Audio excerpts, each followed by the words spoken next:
वही तो राजा वहां के थे, वही तो हीरो थे वहां के। उनके ना उनकी मर्जी के बगैर तो पत्ता भी नहीं हिलता था।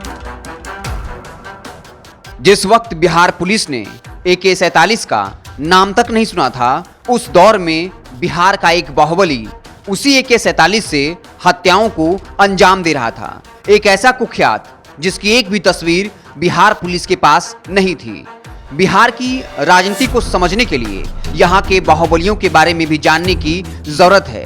आज ये दावा जरूर किया जा रहा है, बिहार के चुनाव में बाहुबल और अपराध का दौर थम चुका है।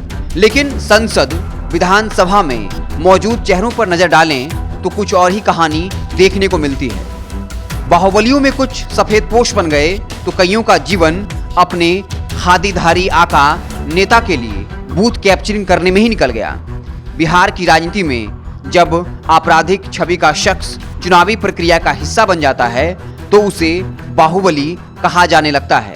आज हम उस बाहुबली के बारे में बात कर रहे हैं जो बिहार में पहली बार AK-47 जैसा हथियार लेकर आया और अपराध को अंजाम देने में इसका प्रयोग किया। इतना ही नहीं, वो ऐसा कुख्यात था जिसकी एक तस्वीर तक बिहार पुलिस के पास नहीं थी।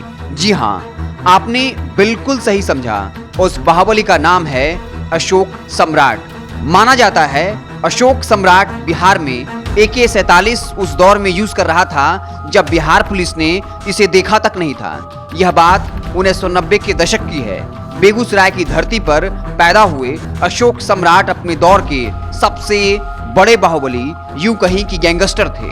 उनकी तूती गोरखपुर तक बोलती थी। उस दौर में बेगूसराय और मुजफ्फरपुर में दो कंपनियां थी, एक रीता कंस्ट्रक्शन और दूसरा कमला कंस्ट्रक्शन। ये दोनों कंपनियां रेलवे का ठेका लिया करती थी। इनमें से एक कंपनी बीजेपी नेता राम लखन सिंह की थी तो दूसरी के मालिक रतन सिंह थे। रतन सिंह के कंपनी को ठेका दिलाने के लिए अशोक सम्राट अपने बाहुबल का प्रयोग करते थे। वहीं राम लखन सिंह की कंपनी को ठेका दिलाने के लिए मोकामा के बाहुबली सूरजभान सिंह काम करते थे। बिहार पुलिस से रिटायर हो चुके अफसरों की माने तो रेलवे का ठेका पाने के लिए उस दौर में सूरज सिंह और अशोक सम्राट में वर्चस्व की जंग चल रही थी। इस जंग में खुद को 20 साबित करने के लिए अशोक सम्राट ने पंजाब में सक्रिय खालिस्तान समर्थकों से हाथ मिला लिया था। माना जाता है अशोक सम्राट को खालिस्तान समर्थकों ने ही AK-47 सप्लाई की थी। हालांकि कुछ लोग ये भी कहते हैं कि अशोक सम्राट के संपर्क सेना में शामिल कुछ युवाओं से थे, जिस वजह से उसे आतंकियों के पास से जब्त AK-47 राइफल मिले थे। ये जांच का विषय है कि आखिर दोनों बातों में से कौन सी बात सच है। बिहार के पूर्व DGP गुप्तेश्वर पांडे उस दौर में बेगूसराय के SP थे। उन्होंने सबसे पहले अशोक सम्राट गिरोह के लोगों से AK-47 और सूरजभान सिंह के घर से AK-56 जब्त की थी। गुप्तेश्वर पांडे उस दौर को याद करते हुए कहते हैं, अशोक सम्राट पूरे बिहार का सबसे बड़ा अपराधी था। वह कानून को कुछ समझता ही नहीं था। 1993 से 94 में बेगूसराय में 42 मुठभेड़ हुए, जिसमें इतने ही लोग मारे गए। इसमें स्थानीय लोगों ने काफी मदद की। AK-47 से संभवतः पहली हत्या 1990 में हुई थी।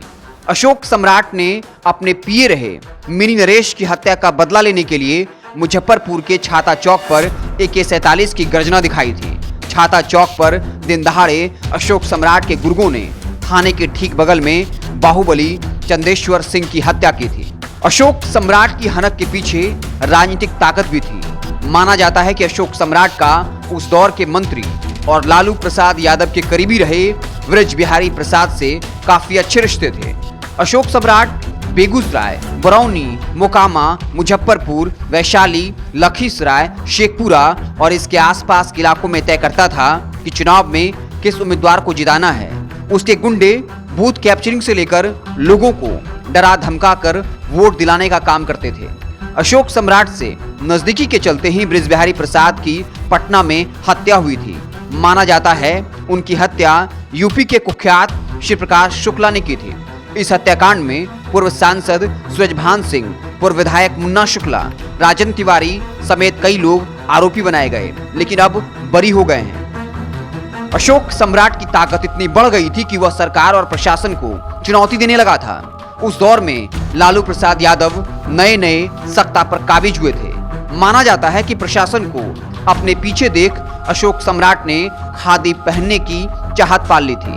आनंद मोहन की पार्टी से उसका टिकट भी पक्का हो गया था, लेकिन उसका पूरा मंसूबा पूरा हो पाता उससे पहले ही वह पुलिस की गोली का शिकार हो गया। अशोक सम्राट का एनकाउंटर बिहार पुलिस के जांबाज ऑफिसर शशि भूषण शर्मा ने की थी। एनकाउंटर स्पेशलिस्ट शशि भूषण शर्मा ने पूरी नौकरी में करीब 35 लोगों को ठिकाने लगाया है। इस लिस्ट में सबसे कुख्यात अशोक सम्राट ही माना जाता है।